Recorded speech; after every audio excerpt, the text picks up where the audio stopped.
बिस्मिल्लाहिर्रहमानिर्रहीम। अस्सलाम वालेकुम। Welcome to literature online. आज हम कर रहे हैं डेविड हर्बर्ट लॉरेंस की short story the man who loved islands. अच्छा, डी.एच. लॉरेंस के बारे में सबसे पहले आपको बता दूं कि ये एक नॉवेलिस्ट, एसेइस्ट, क्रिटिक, प्लेराइट और पोइट था। ठीक है, इसका जो वर्क है ये ज़्यादातर रिफ्लेक्ट करता है dehumanising effect of modernity and industrialisation. मतलब इंडस्ट्रियलाइजेशन और मॉडर्नाइजेशन ने इंसानी ज़िंदगी पे क्या असर किया और इंसान को इंसान से किस तरह से दूर किया, आइसोलेट किस तरह से किया। ठीक है, सोसाइटी पे उसका क्या असर हुआ। और दूसरी चीज़ आपको ये बता दूं कि डी.एच. लॉरेंस ही एक ऐसा इंसान है जिसने मेक्सिको में यूटोपियन सोसाइटी बनाने की जो है वो एक एफ़र्ट की थी और इसने बना भी लिया था। Like he made a group जो ये चाहते थे कि यूटोपियन सोसाइटी होनी चाहिए, लाइक आइसोलेटेड होना चाहिए। ठीक है। अच्छा, ये जो स्टोरी है the man who loved island, ये एक शॉर्ट स्टोरी है।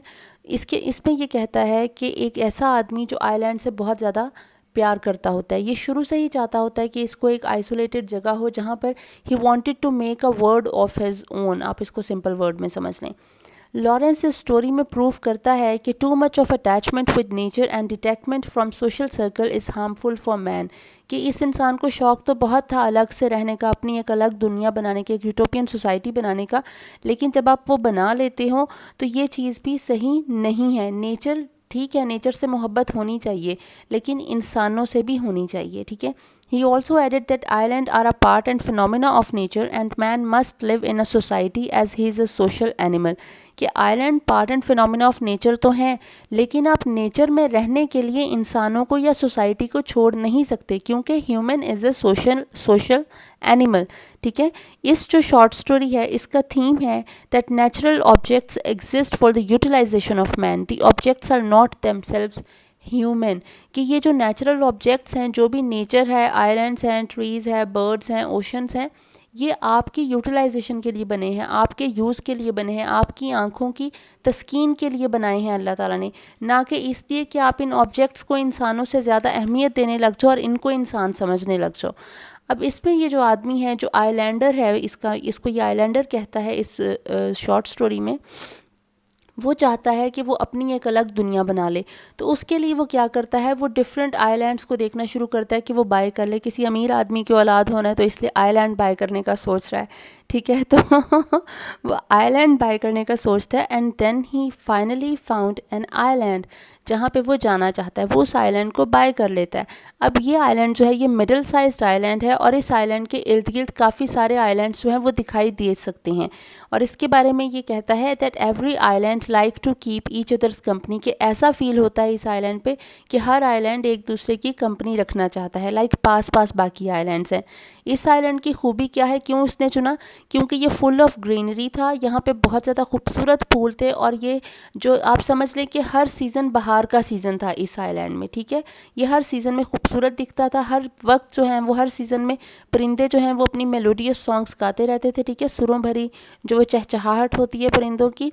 और इसमें वाइट कलर्ड ब्लैक थॉर्न्स थे अमंग ग्रीन ब्लैक रॉक्स। ठीक है। जो ब्लैक थॉर्न्स होते हैं वो भी वाइट कलर के थे। ये उसने एक किस्म की आयरनी यहाँ पे यूज़ की। ठीक है। लेकिन विंटर्स में क्या होता था कि बहुत ज़्यादा अंधेरा हो जाता था और लोगों को ऐसे लगता था कि जैसे वहाँ पे प्रीस्ट और पायरेट्स की जो घोस्ट हैं वहाँ पे आवारा घूम रहे हैं। तो लोग रात को डर जाते थे, लेकिन दिन में वो इस तरह की किसी बात पे यकीन नहीं करते थे। और रात के वक्त ऐसा लगता था that as past present and future are merged into one island, कि यहाँ पर सब इकट्ठा हो गया है। ठीक है।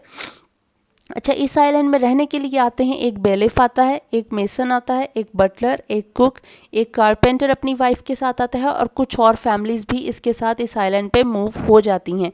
यहाँ पे वो अपने इन लोगों के साथ क्या चीज़ें और लाता है, एक रोइंग बोट होती है इनकी लाइक ज़रूरत की चीज़ें लाने ले जाने के लिए, वो बोट होगी। एक लिटिल याउल एंड एनिमल्स जो अपनी वो काश्तकारी के लिए और डिफरेंट चीज़ों के लिए लाइक अंडे वगैरह के लिए, दूध के लिए वो कुछ कैटल्स को भी साथ ले आती हैं। इसमें इस टाइटल वो आइलैंडर्स जो है, वो जो पीपल हैं जो वहाँ पे वो मूव होते हैं उस आइलैंड पे, वो इस आइलैंडर को यहाँ पे टाइटल देते हैं मास्टर का। ठीक है। और मास्टर इनका बड़ा सिंपैथेटिक और लविंग होता है। यहाँ पे जो मास्टर है ये खुद कोई काम नहीं करता क्योंकि उसने आइलैंड बाय किया, उसने ही let this people to move with him on this island, ठीक है। इसलिए वो कोई काम नहीं कर रहा, वो इनका मास्टर बना हुआ है, वो इनका बड़ा ख्याल रखता है, वो बेलिफ से जो सोसाइटी के मामलात हैं उन पे बातचीत करता है और उनको सॉर्ट आउट करने की कोशिश किया करता है। अब 1 साल जब गुजरता है तो बड़ी अच्छी फसल काश्त होती है, वो उसके फेस्टिवल मनाते हैं। फेस्टिवल में सिंगिंग होती है, डांसिंग होती है और एक सपर अरेंज किया जाता है जो आइलैंड को लाइक डेडिकेट किया जाता है। And they drank for good health of their master, ठीक है। लाइक वो चीयर्स करते हैं ना कि वो ड्रिंक करते हैं, ठीक है, तो वो उसके लिए करते हैं ये सपर। और ये जैसे ये एक कस्टम बना लेते हैं, अपना ट्रेडिशन बना लेते हैं कि फसल काश्त होगी तो हम will celebrate this festival of harvesting, ठीक है। लेकिन और साथ में आइलैंडर एक लाइब्रेरी बनाता है। उस लाइब्रेरी में बुक्स कौन सी हैं? उस लाइब्रेरी में सिर्फ वो बुक्स हैं जिनमें फूलों के नाम लिखे गए हैं लैटिन और ग्रीक में, ठीक है, कि डिफरेंट फूलों को लैटिन और ग्रीक में क्या क्या कहा जाता था। वैसे आजकल मैं भी लैटिन पढ़ने की कोशिश कर रही हूँ, सीख रही हूँ, शायद आ ही जाए। अच्छा, अब सारा कुछ ठीक ठाक जा रहा होता है लेकिन 1.5-2 साल के बाद प्रॉब्लम्स होनी स्टार्ट हो जाती हैं। प्रॉब्लम्स क्या होती हैं? वो tragic events happen there that एक लड़का आकर बताता है कि ओ माय गॉड, देखो एक गाय जो है वो चट्टान से गिर गई और मर गई, किसी आदमी की टांग टूट गई, एक आदमी को बहुत ज़्यादा हाई फीवर हो गया। और जो पिग्स हैं, क्योंकि वो अपने साथ एनिमल्स कैटल्स भी लाए थे, तो पिग्स जो हैं उनको एक अजीब सी किस्म की डिजीज़ हो गई जिसकी वजह से वो मरने लग गए हैं। क्रॉप्स जो हैं वो डिस्ट्रॉय होती जा रही हैं, फसल सही तरह से ग्रो नहीं कर पा रही है, ठीक है, और जिसकी वजह से उनको थाउजेंड्स ऑफ पाउंड्स का लॉस इनकर हो रहा है, ठीक है। तो क्या होता है, वो कहते हैं कि ये जो आइलैंड है ये तो है ही मनहूस, ठीक है, वो उसको नाम दे देते हैं मलिशियस आइलैंड का। और वो कहते हैं दिस लैंड, लोग उसके बारे में, इस आइलैंड के बारे में बात करना शुरू कर देते हैं, that this land is like a soil which swallows money and doesn't give anything back, कि ये एक ऐसी ज़मीन है जो पैसे को खा तो रही है लेकिन उसकी आउटपुट नहीं दे रही है, लाइक इसमें से कुछ ग्रो नहीं हो रहा है। वो जो ज़मीन है, वो जो जानवर है, हर चीज़ नुकसान में जा रही है, ठीक है। तो वो उसके बारे में ये बात करता है अपनी स्टोरी में। वो कहता है it becomes like an octopus with invisible arms stretching from every direction, कि ये आइलैंड ऐसे बन गया जैसे कोई ऑक्टोपस होता है, वो हर तरफ से अपनी बाजुओं जो है उसको फैला रहा है और हर चीज़ का गला दबोच रहा है, ठीक है, लाइक सांस रोक रहा है। In the mid of 5th year islander जो है वो इस आइलैंड को फिर वो तंग आकर सेल कर देता है एक होटल कंपनी को विद हैवी लॉस, उसे लॉस होता है। लेकिन होटल्स, आपको पता है, कंपनीज कभी लॉस में नहीं जाती। वो क्या करते हैं, वो इस आइलैंड को बाय करके इसको एक हनीमून एंड गोल्फ आइलैंड बना लेते हैं। ऑब्वियसली उनको बाद में प्रॉफिट हुआ होगा ठीक है। अब वो दूसरा आइलैंड ढूंढना शुरू करता है and finally he found an island, उसे सेकंड आइलैंड मिल जाता है। ये स्मॉलर होता है प्रीवियस वन से, पैसे भी तो नहीं बचे होंगे ना उसके पास, उसको लॉस हो गया, ठीक है। तो second island is smaller than the previous one. लेकिन जब वो वहाँ पे रहना शुरू होते हैं, he thought oh my god this is bigger than it appear to be, जितना छोटा दिख रहा था उतना छोटा है तो नहीं। तो वो कहते हैं 2 रूम्स वो अपने फिल कर लेता है बुक से, जो आइलैंडर है, ठीक है। और यहाँ पे उसको खूबी क्या नज़र आती कि यहाँ पे भी फूल काफ़ी ज़्यादा हैं लेकिन साथ में कुछ चट्टानें हैं, कुछ बुशेज़ हैं, लाइक झाड़ियाँ हैं और क्लिफ्स हैं, ठीक है, रॉक्स, क्लिफ्स। वहाँ पे सिर्फ ग्रीनरी थी फर्स्ट में, यहाँ पे क्लिफ्स, रॉक्स एंड बुशेज़ भी हैं, ठीक है। अब वहाँ पे काफ़ी सारी फैमिलीज आई थी लेकिन यहाँ पे कुछ ही लोग आए हैं। वो कौन से लोग हैं? एक कारपेंटर आया अपनी फैमिली के साथ और एक विडो आई है अपनी बेटी के साथ जिसका नाम है फ्लोरा। यहाँ पे इसको कोई मास्टर नहीं कह रहा है, nobody is calling him master because he is no more a master. क्यों नहीं है? क्योंकि वो अब लोगों के साथ मिलकर काम कर रहा है, फैमिलीज कम है, पैसे भी कम रह गए हैं, तो अब उसे काम करना पड़ रहा है लोगों के साथ। तो इसीलिए इसका नाम वो यहाँ पे मास्टर नहीं रखते, वो इसे कहते हैं मिस्टर कैथयार्ड, ठीक है। अच्छा, कुछ बुक्स में मिस्टर कैथकार्ट भी लिखा हुआ है, कुछ में मिस्टर कैथयार्ड भी लिखा हुआ है। अब आपके पास जो बुक है आप उसके हिसाब से देख लें आपकी बुक में क्या लिखा हुआ है, ठीक है। यहाँ पे अब आइलैंडर का क्या होता है कि ये जो विडो और उसकी बेटी होते हैं फ्लोरा, ये उसका बड़ा ख्याल रखते हैं क्योंकि वो बेटी और माँ जो हैं वो इसको खाना शाना जो है वो वही दोनों दिया करती हैं। इसने जब क्लिफ्स पे, रॉक्स पे कहीं पे जाना होता है तो ये जो फ्लोरा है ये इसके पीछे पीछे चल पड़ती है और इसको इवेंचुअली इससे प्यार हो जाता है। वो नहीं उससे प्यार करना चाहता था, he didn't want to fall in love with her, लेकिन आपको पता है वो पास वो कहते हैं ना पत्थर पे पानी भी गिरता रहे, ड्रॉप ड्रॉप ड्रॉप, तो वो उस ड्रिपिंग से भी पत्थर में सुराख हो जाता है। तो उसी तरह इस आइलैंडर को भी, कैथयार्ड को भी फ्लोरा से प्यार हो गया। और उसके बाद जो है वो फ्लोरा जो है वो प्रेग्नेंट हो जाती है, वो उसे बताती है कि मैं तो भाई कंसीव कर चुकी हूँ। तो फिर जो आइलैंडर है वो उससे शादी कर लेता है। उससे शादी करने के बाद उसे एहसास होता है कि ये गलती हो गई है मुझसे। मेरा मकसद तो एक नई दुनिया को समझना था, नेचर को डिस्कवर करना था, एक्सप्लोर करना था, मैंने ये क्या कर लिया। Obviously when you get married there are responsibilities, with marriage comes responsibilities, ठीक है। तो वो कहता है ये तो गलती हो गई भाई। अब उसको बहुत ज़्यादा गिल्ट फील होने लग जाता है, बहुत ज़्यादा ह्यूमिलिएशन फील होने लग जाती है और उसको खुद से नफरत महसूस होने लग जाती है।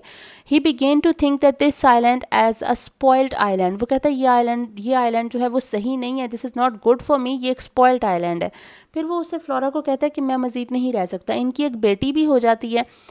ये जो आइलैंडर है ये क्या करता है, ये अपनी कुछ जो प्रॉपर्टी का हिस्सा है, कुछ पैसे जो हैं इसकी इन्वेस्टमेंट, वो ये फ्लोरा और अपनी बेटी के नाम करके वहाँ पे उसको रोती धोती को छोड़ के चला जाता है और एक थर्ड आइलैंड बाय करता है ऑक्शन में, ठीक है, नीलामी में बाय करता है। अब क्योंकि पैसे और भी कम रह गए होंगे बेचारे के पास, तो अब ये तीसरा आइलैंड जो है, this is very small island. ये ऐसे है जिस तरह समंदर में एक चट्टान उभरी हुई होती है, लाइक बहुत छोटा आइलैंड है उन दोनों की निस्बत, ठीक है, द स्मॉलेस्ट वन।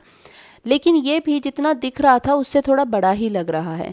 और यहाँ पे इसका घर, क्योंकि छोटा सा आइलैंड है, तो ऑब्वियसली इसका घर समंदर, वो जो बीच होता है उसके बे के बिल्कुल पास है, जहाँ पे वो अपनी कश्ती रोकता है। और यहाँ पर कोई भी इंसान इसके साथ नहीं आया है। कहाँ पहले में थोड़ी फैमिलीज थी, दूसरे में 2 फैमिली आई, और यहाँ पे अब कोई भी इसके साथ नहीं आया सिवाय एक बिल्ली, 6 शीप्स और एक बोट है इसके पास, ठीक है। ये यहाँ से अपने जब दरवाज़ा खोलता है तो इसको समंदर में परिंदे चलते फिरते नज़र आ रहे होते हैं, लाइक उड़ते हुए नज़र आ रहे होते हैं। और इसे ये अपने आप को देख के कहता है कि मैं, ये बिल्ली और ये जो शीप हैं, हम भी इसी तरह ही हैं जिस तरह समंदर में परिंदे उड़ रहे हैं, तो हम भी कुछ उसी तरह के इस चट्टान पर बैठे हुए लग रहे होंगे उन परिंदों को, ठीक है। यहाँ पे कोई ट्रीज़ नहीं है except the turf plants, and he was satisfied with this. वो कहता है कि अच्छी बात है, यहाँ पे कोई दरख्त नहीं है, क्योंकि वो दरख्त ऐसे ही लगते हैं जिस तरह के इंसान खड़े हों एक कितार में। और क्योंकि इंसानों से इसे नफ़रत हो चुकी है इस वक्त, he has developed a contempt for humans, तो इसलिए उसे अब बुरा लग रहा है कि इंसान होने ही नहीं चाहिए। तो वो दरख्त जो इंसान की तरह के लगते हैं वो भी अच्छा है कि यहाँ पे नहीं है। इस आइलैंड पे वो समंदर की जो लहरें हैं और जो हवा है और परिंदों की जो चहचहाट, अब इसमें क्योंकि परिंदे भी नहीं है तो यहाँ पे मतलब कोई आवाज़ नहीं है, ठीक है। तो इसमें सिर्फ एक स्ट्रेंज किस्म का साउंड इस आइलैंड पे मुसलसल सुनाई देता रहता है। वो साउंड है टाइपराइटर का, जो थर्ड आइलैंड में सुनाई दे रहा है साउंड, वो टाइपराइटर का। वो टाइपराइटर का क्यों है? क्योंकि ये बुक लिख रहा है, ये वहाँ पर लिख रहा है। ये इसने भी बेचारे ने ऐसी लिखी होंगी क्योंकि इसकी तबीयत काफ़ी ख़राब रही है, D.H. लॉरेंस की, इसने भी उसी में लिखी होंगी अकेले बैठे ने। तो टाइपराइटर का साउंड आता रहता है वहाँ पे। अब वहाँ पे जब ये गया हुआ है तो वहाँ पे ऑटम आ गया, ठीक है, ख़ज़ां आ गई। ख़ज़ां का जब वक्त आया तो हर चीज़ पेल हो गई, शैडोई हो गई, लाइक हर चीज़ में उदासी आ गई, ग्लूमीनेस आ गई, ठीक है, पेल हो गई। Even the islander grew pale like the sea bird and the sea, ठीक है, जिस तरह समंदर में एक पिलाहट सी है वो उसकी भी वैसी हो गई। विंड एंड स्नो ऑल्सो सीम पेल, के हवा भी पीली सी पेल लगने लगी, जिस तरह बेजान होती है, फ्रेजाइल होती है, ठीक है। एक गोट थी उसके पास, तो वो गोट का जो ब्लैक कलर का बच्चा हुआ उसकी आंखें भी पीली थी। मतलब उसने इस हद तक वो जॉन्डिस का कुछ सीन क्रिएट कर दिया D.H. लॉरेंस ने, ठीक है। तो आइलैंडर, अब इस तरह होता है कि आइलैंडर एक दफ़ा फ़िशिंग करने जाता है मोटर बोट पे, ठीक है। वो बिगेस्ट आइलैंड पे जाता है पोस्ट लेने के लिए, तो वो फ़िशिंग कर रहा होता है, तो वो कहता है मैं जाके अपनी पोस्ट भी ले आता हूँ। और वहाँ पे जो स्ट्रेंज साइलेंस होती है रास्ते में, जो उसे फील होती है, उससे उसे हैरानी होती है। उसे अपने अंदर की एक बेचैनी और बाहर की जो एक साइलेंस है उसमें वो समझ नहीं पा रहा कि ये क्या कॉन्फ्लिक्ट है, कि अगर हर तरफ इतनी ज़्यादा क्वाइटनेस है, ठीक है, इतनी साइलेंस है, तो मेरे अंदर की जो एक अजीब किस्म की बेचैनी है कि अब तो मुझे वो मिल भी गया है जो मैं चाह रहा था, तो फिर ये चीज़ क्यों है, ठीक है। It made him wonder. But वो जब उसे प्राउड किस चीज़ पे होता है, वो जो अपने आइलैंड पे देखता है कि बुशेस हैं ब्लैक थॉर्न्स की, वाइल्ड फ्लावर्स हैं। ये फ्लावर्स जो हैं वो उसकी टाइप लिखी हुई है, bladder campion, orchids, celandine and stitchwort, as they were the people on island. वो उन जो झाड़ियाँ और वाइल्ड फ्लावर्स हैं उस पर इस तरह से प्राउड फील कर रहा है जिस तरह ये कोई इंसानों पे प्राउड फील करता है, ठीक है। मतलब उसकी इंसानों में दिलचस्पी रही ही नहीं है, और इसलिए वो क्या बन जाता है, जिसकी इंसानों में दिलचस्पी ना रहे वो एक मिसएंथ्रोपिस्ट बन जाता है, ठीक है। मिसएंथ्रोप बन गया। वो हर किस्म के साउंड से उकता गया। उसका दिल करता था कि ये जो बिल्ली और भेड़ या कोई भी बकरी यहाँ पे है, इसका भी साउंड आए, ये मर ही जाए तो अच्छा है, ठीक है। मुझे अगर साउंड कुछ सुनाई दे तो सिर्फ समंदर की लहरों का साउंड मैं बर्दाश्त कर सकता हूँ, उसके अलावा कुछ नहीं। ना कोई इंसान इधर आए, कि पोस्ट देने के लिए भी कोई सिटी से आता था तो उसको वो होता था कि वो भी कोई ना आए, मैं इंसानों के ख़त भी नहीं पढ़ सकता हूँ, ठीक है। ये आइलैंड जो है वो अब सर्दी आ जाती है, विंटर सीज़न आता है तो हर चीज़ स्नो से कवर हो जाती है। इवन जो उसका जो डोर होता है घर का, वो भी स्नो से ऊपर तक कवर्ड हो जाता है, कि वो उसको खोल के जब वो उसे खाने के लिए तो चीज़ें चाहिए, and he had to move out from his door, ठीक है, to get food and eatables, क्योंकि वहाँ पे जो फिश थी वो ईटेबल्स थी, एडिबल थी, ठीक है। तो वो फिशिंग करने के लिए भी उसे जाना पड़ेगा, तो बाहर तो जाना पड़ेगा ना उसे खुराक लाने के लिए। अब वो स्नो से बिल्कुल दरवाज़ा तक कवर हो गया, तो वो बाहर नहीं जा पा रहा है। वो जाने की कोशिश करता है किसी तरह स्नो को दरवाज़ा खोलने की कोशिश करता है, तो वो वहीं पे फंस जाता है और उसको फिर शॉवल से डिग करना पड़ता है, ठीक है, खोदना पड़ता है, उस बर्फ़ को निकालना पड़ता है और फिर वो कहीं जाके अंदर आता है और अंदर आके अब वो स्टक हो जाता है। अब वो दरवाज़ा वापस नहीं खुल रहा है और उसको वहीं पे वेट करना पड़ेगा जब तक कि सूरज निकले और वो स्नो मेल्ट हो, और फिर ही क्योंकि स्नो की वजह से वहाँ पे कोई भी स्टीमर भी पहुँच नहीं पा रहा है, कोई पोस्ट देने के लिए भी नहीं पहुँच पा रहा है। तो वो क्या होगा, जब उसे फूड नहीं प्रॉपर मिलेगी और ठंड बहुत ज़्यादा हो जाएगी तो वो वीक हो जाएगा और ठीक है बीमार हो जाएगा। और वही हुआ। Morning seemed never to come, ऐसे लग रहा था कि कभी सुबह होगी ही नहीं, मतलब कभी सूरज निकलेगा ही नहीं, मतलब रात का ही समा रहता था। जितनी देर सर्दी रही रात का ही मंजर रहा, क्योंकि सर्दी बहुत ज़्यादा थी, स्नो से हर तरफ कवर्ड थी, तो वो रात ही रहती थी कि कभी सुबह होगी क्या, कभी सूरज निकलेगा। हर तरफ there were rumbling of thunder, brutally black rocks and flashes of lightning and black sea, कि हर चीज़ वो ब्लैक, वो देखें उसने काफ़ी ज़्यादा घोंसली सा जो है वो सीन जो है वो प्रेजेंट कर दिया, ठीक है। अब इसमें वो सबक क्या हासिल करता है, जब वो अकेला बैठता है वो बिल्कुल कमज़ोर हो जाता है, उसे घर पे रहना पड़ता है, खाना नहीं मिलता, उसे लोगों से इतनी ज़्यादा नफरत हो जाती है, वो उनके लेटर नहीं खोल पाता क्योंकि उनसे इंसानों से नफरत हुई होती है। वो बाहर जाना चाहता है तो वो बाहर नहीं जा सकता, दोबारा गिर जाता है। तो वह कहता है one can not win against elements. जब वो दोबारा गिरता है ना वहाँ पे दरवाज़ा खोलने के चक्कर में, तो वो कहता है कि इंसान कुदरत से या फितरत से बच नहीं सकता, कि मैं जितना मर्ज़ी इंसानों से बचने की कोशिश कर दूं, मैं इंसानों से बचकर यहाँ पर आकर बैठा हूँ, लेकिन मैं नेचर से बच नहीं सकता, मैं जो कुदरत है उससे बच नहीं सकता, ठीक है। कोई भी नहीं बच सकता उससे, जो होनी है वो होनी ही है, वो होके रहेगी चाहे आप कहीं पे भी हो। वो अपना जो राइटिंग एक बुक राइट कर रहा होता है, जो वो टाइपराइटर पे, वो उसका आइडिया ड्रॉप कर देता है कि मैं मज़ीद नहीं लिख सकता। जब सूरज बाहर निकलता है, स्नो थोड़ी मेल्ट होती है, तो वो जल्दी जल्दी बाहर चट्टान पे जाता है कि मैं थोड़ी हवा लूँ। जब वो वहाँ पे जाता है तो वहाँ पे ठंडी यख हवा आती है, तो वो ठंडी यख हवा आती है, वो कहता है कि ये जो बाहर इतनी सर्द और खुनक हवा चल रही है, वो ही हवा, वही जो सर्दी है, वही चिल है, वही डार्कनेस है, वही अंधेरा और सेल्फिशनेस थी जिस तरह जो है वो मैं अपने अंदर फील करता हूँ। It is all mingled in my self, ठीक है, इन माई ब्रेथ, कि मैं जो सांस ले रहा हूँ वो भी कुछ इसी किस्म का ही है, ठीक है। लाइफलेसनेस वो फील करता है कि मेरे में ज़िंदगी नहीं है। क्यों ज़िंदगी नहीं है, वो कहता है बिकॉज वो strange to himself, he has become strange to himself. वो अपने आप से अजनबी हो चुका है उस आइसोलेशन की वजह से, तन्हाई की वजह से। Because he negates the rule of nature, उसने वो जो कुदरत का रूल था उसने उसको निगेट किया। उसने कहा कि नहीं, इंसानों में नहीं रहना, नेचर में जाके रहना है। तो उसने वो जो एक फितरत है, एक कुदरत का जो एक एक आइडियोलॉजी बनी हुई है, एक हकीकत है, उसने उसको निगेट किया and he mocked by nature himself. और उसको क्या किया, और नेचर नहीं उसका मजाक उड़ा दिया कि भाई इंसानों की जगह इंसानों में है, इंसानों की जगह यहाँ पे नहीं है, तुम हमारे दरमियान नहीं रह सकते। हाँ, हमसे तुम एंटरटेन हो सकते हो, हमें देखकर खुश हो सकते हो, हमारे लिए कुछ कर सकते हो, हम तुम्हें जब अल्लाह ताला ने नेचर को क्यों बनाया है कि हम नेचर को एक्सप्लोर करें, ठीक है, हम डिस्कवर करें अल्लाह ताला के ट्रूथ को, अल्लाह ताला के पर्पस को, हमारी ज़िंदगी के पर्पस को हम डिस्कवर करें, एक्सप्लोर करें। लेकिन इसलिए तो नहीं बनाया कि हम उसमें जाकर रह लें और हमें अल्लाह ताला ने हमारी ज़िंदगी का जो मकसद बनाया हम उसे भूल जाएं, ठीक है। तो ये इसने लेसन हासिल किया। तो आई होप आपको अब समझ आ गई होगी कि ये 3 आइलैंड्स का और D.H. लॉरेंस की शॉर्ट स्टोरी का क्या मतलब था। Thank you so much.